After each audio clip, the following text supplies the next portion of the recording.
ایک मर्तबा मक्खियाँ इकट्ठी होके परवाने के बादशाह के पास चली गई और परवानों के बादशाह से कहने लगी कि हमारी एक शिकायत है, वो ये है कि हमारे भी दो पर हैं, परवानों के भी दो पर हैं, वो भी उड़ सकती हैं, हम भी उड़ सकती हैं, लेकिन क्या मसला है कि हमें वो मकाम नहीं दिया जाता, हमें वो इज़्ज़त नहीं मुआशरे में दी जाती जो परवानों को मिली है।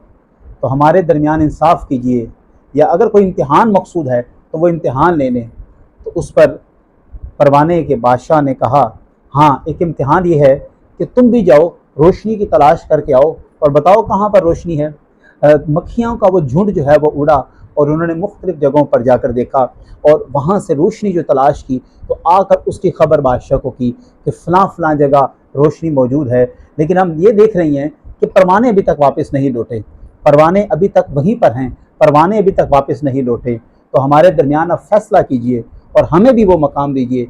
तो बादशाह ने कहा कि जनाब, फ़ैसला तो हो चुका, फ़ैसला तो हो चुका, जिसको रोशनी मिल जाए फिर वो वापस क्यों आता है, जिसको रोशनी मिल जाए फिर वो वापस क्यों आए। तो जिसको इश्क़ मुस्तफ़ा मिल जाए, जिसको महबूब खुदा मिल जाए, फिर उसका किसी और चीज़ में दिल क्यों लगे।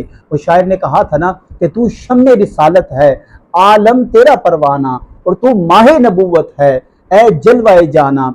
और इकबाल ने क्या खूब कहा था, कुव्वत इश्क से हर पस्त को बाला कर दे, दहर में इसमें मोहम्मद से उजाला कर दे। जिसको आप अलैहिस्सलाम की मोहब्बत नसीब हो गई, दर्द नसीब हो गया, इश्क मुस्तफ़ा नसीब हो गया, फिर दुनिया में उसके लिए कोई चीज़ ऐसी नहीं जो उसके दिल को अपनी जानिब राग़िब कर ले।